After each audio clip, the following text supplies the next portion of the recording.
Let's get critical, critical. I wanna get critical. Let's get really critical.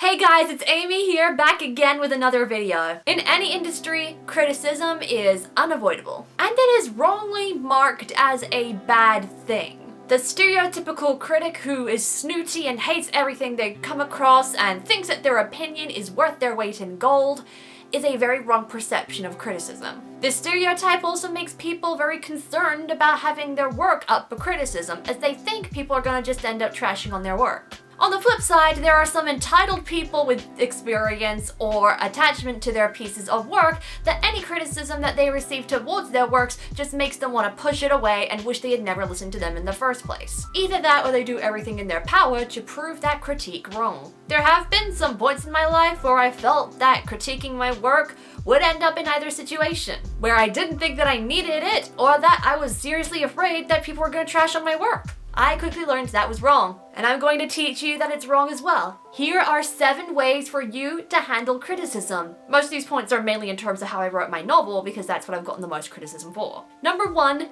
call it feedback. I don't know if it's because of the Ratatouille, Anton Ego types of criticism that are stereotyped or what, but criticism has a bad rep because people often think criticism is an opinion on something that is bad. They think Anton Ego is gonna just tear their work to shreds the moment they lay their eyes on it. Basically, be offered couscous and call it shit just because it makes them feel better. The word feedback, on the other hand, is considered far more constructive and easier on the mind. I encourage the dance students that I teach to give both good and bad feedback to students when they see each other's dancing. But that's the same as critiquing.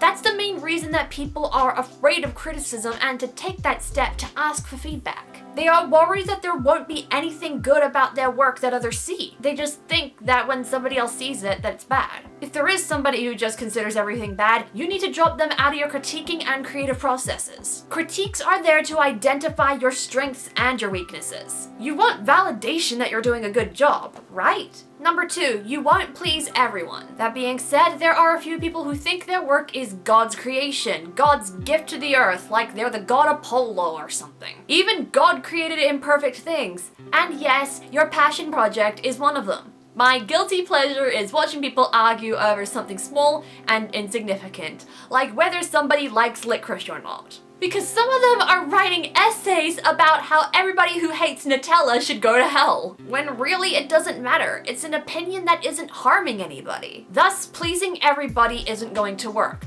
Some people may look at your work and see something that they don't like, claiming it is your weakness, but maybe it's just something that they personally don't like. It'll just be a matter of choosing what can be fixed and how. Number 3, when are credentials valid? People like to wave their degrees like flags in front of them whenever they see something that they don't like or they think is wrong. Or just wave them around at us to show that their opinion is entitled, when in reality it's a $20,000 minimum piece of A4 paper. Handling criticism involves knowing when somebody is right when they are shoving degrees or credentials in their face, or whether they're just using it as a credential with quotation marks around it 700 times. Are they showing off expertise or the fact that C's get degrees? You'll first need to make sure that you understand if their credentials actually match the point that they are making. I remember this one book that I read where their credential in an author bio said that they had 4 years of experience in journalism. This is on a creative writing novel, like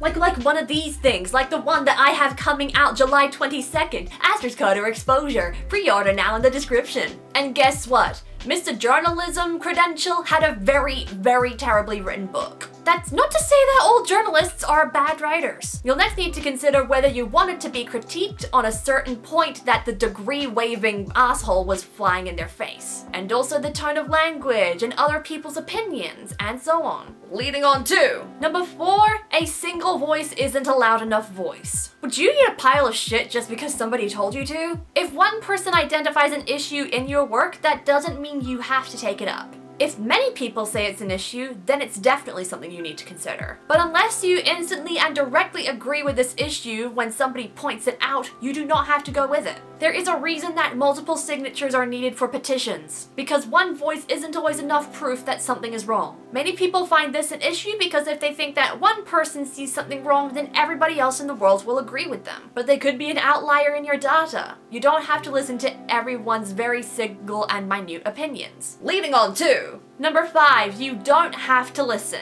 Humans have the agency and the ability to be critical of what is communicated to us, especially when we grow older. Critiques are not commandments, more so suggestions. This is not a moment for you to snob everyone and claim that you are superior to them and you won't listen to their critiques at all. This is a reminder for you to decide when somebody should be listened to. Maybe they critiqued something you weren't seeking feedback for. Maybe the change that they're suggesting is insignificant. Maybe they didn't quite understand the context of what they were critiquing. It is your story, so you can decide best what does and doesn't need fixing. Nobody understands your work better than you do. Leading on to number 6, don't let them change the core of your work. I once had a tutor in a university paper, one that I paid like over $1,000 for, and he tried to change the core of our group's story. He wasn't even our tutor for this short film based paper. He was a relief tutor. His critiques for us in regards for how to improve the story was, your story is shit, here's a better story you can use. So of course we didn't listen to his whitewashed bullshit. If there are any critiques you should ignore like a cis, white, middle-aged man's cry for representation,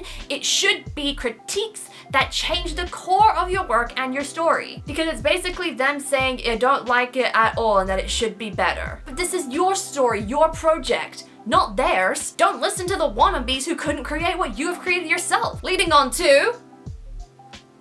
Actually, this doesn't lead. I just got into a very bad habit of doing it over and over again for the past 3 or so points. Number 7, stay educated. There is no point in seeking critiques without the constant knowledge that your craft isn't perfected. So you shouldn't always be seeking direct critiques of your work. You should always seek out ways to be educated in your craft. Different sources of education for instance, creative writing can help you work out mistakes and fix mistakes that you haven't even noticed you did wrong yet. And be open to multiple sources and critique partners. You never know when an unexpected source can offer something very insightful. Like on my channel.